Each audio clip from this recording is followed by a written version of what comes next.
बहुत ही आदर और सम्मान श्रद्धा की योगी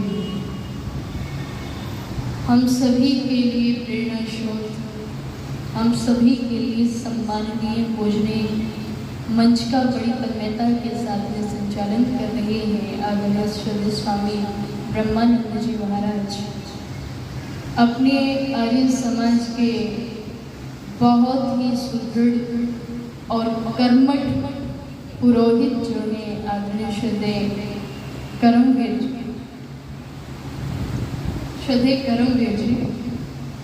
आर्य जगत के बहुत उच्च कोटि के विद्वान, बड़ी ही सरलता और सौम्यता की प्रतिमूर्ति जो है आदरणीय श्रद्धेय आचार्य सुश्रुत जी और आर्य जगत की बहुत उच्च कोटि की उपदेशिका जो बड़ी ही शालीनता की धनी है आदरणीय श्रद्धेय बहन प्रियंका भारती जी, मेरे जीवन के प्रेरणा स्रोत जो एक परछाई की तरह से मेरे साथ रहते हैं श्रद्धेय मेरे पिता जगदीश जी, जिन्होंने मुझे बड़ी परिपक्वता के साथ में तैयार किया है।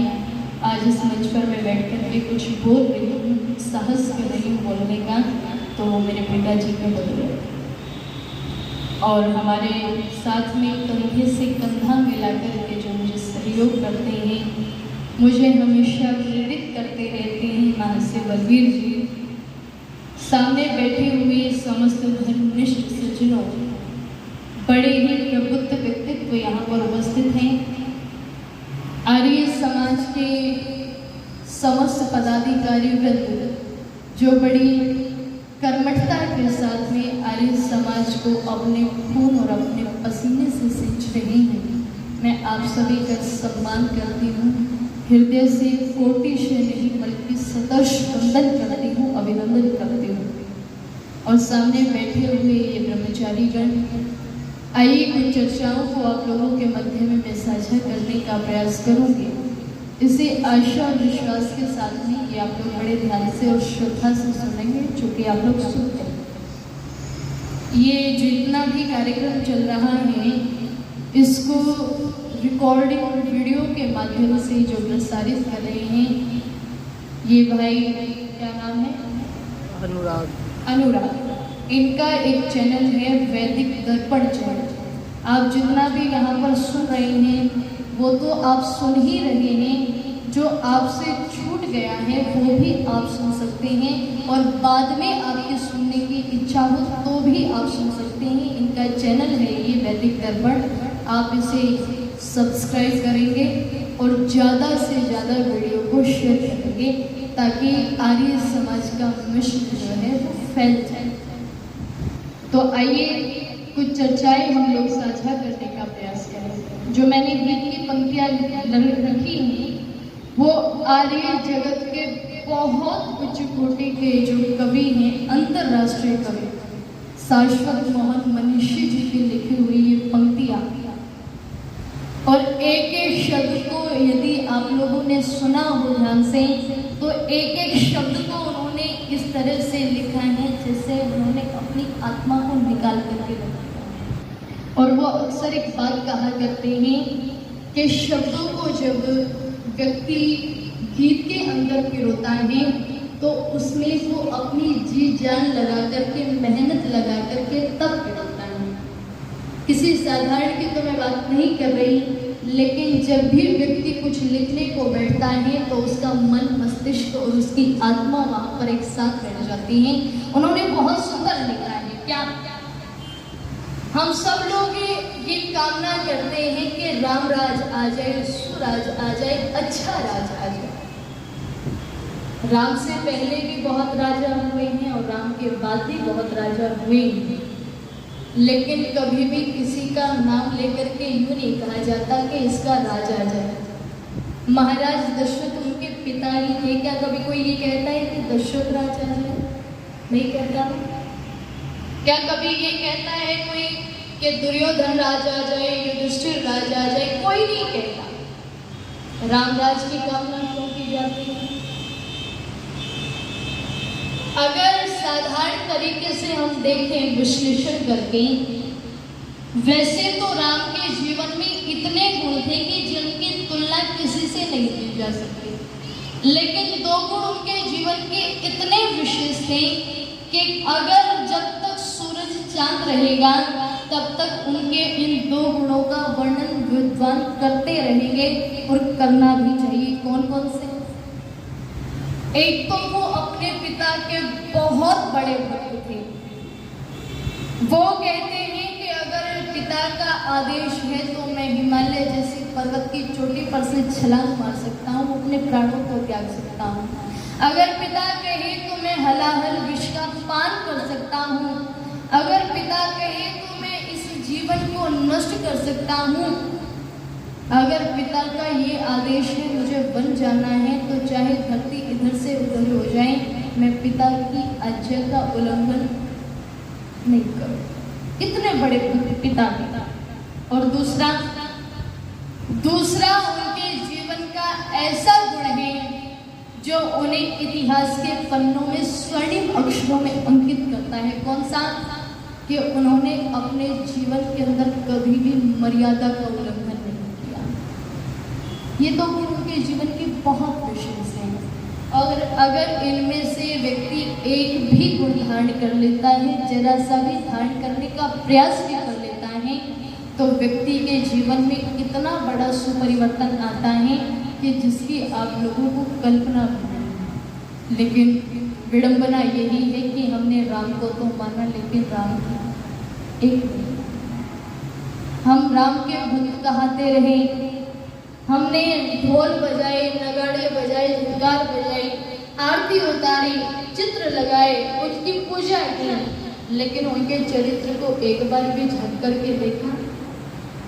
उनके चरित्र को झक करके नहीं देखा। इसीलिए राम राज नहीं हो रहा है। अगर व्यक्ति उनके चरित्र को जरा सा अपने आचरण में उतार लेता तो नक्शा ही सचोट होता।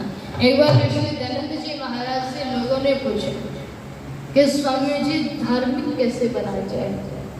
तो ऋषि कहते हैं कि तुम वेदों को पढ़ो तो धार्मिक बन जाओ।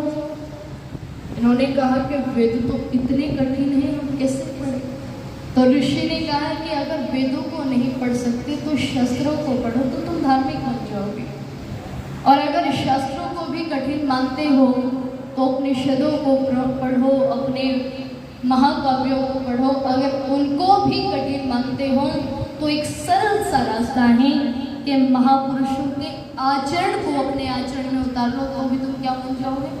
धार्मिक बन जाओगे। लेकिन हमने जरा सा भी समझने का प्रयास नहीं किया।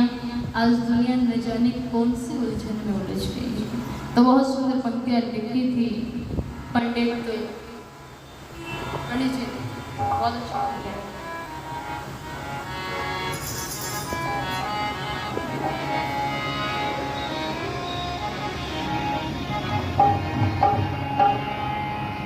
के आज उलझन में उलझी है दुनिया,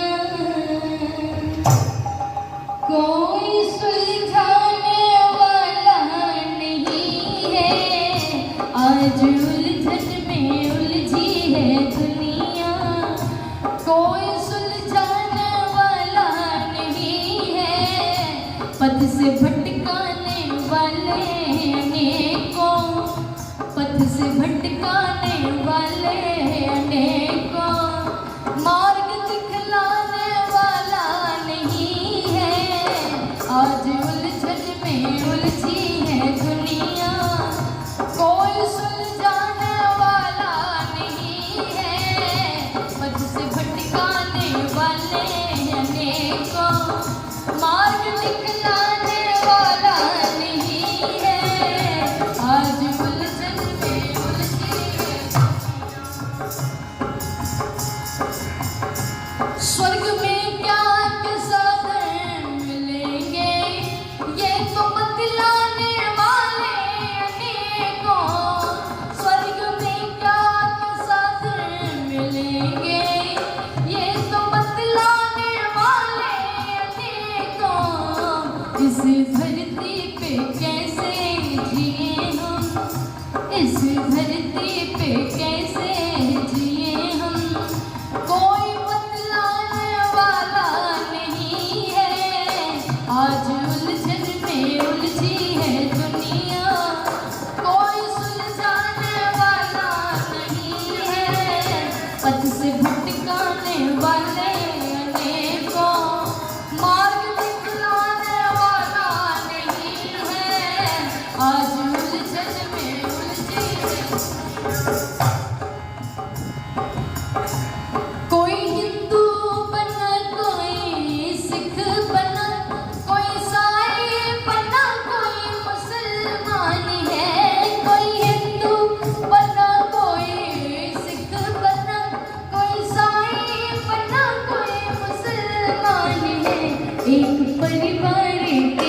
में उलझी है दुनिया, कोई सुलझाने वाला नहीं है, पथ से भटकाने वाले अनेकों, मार्ग दिखलाने वाला नहीं है।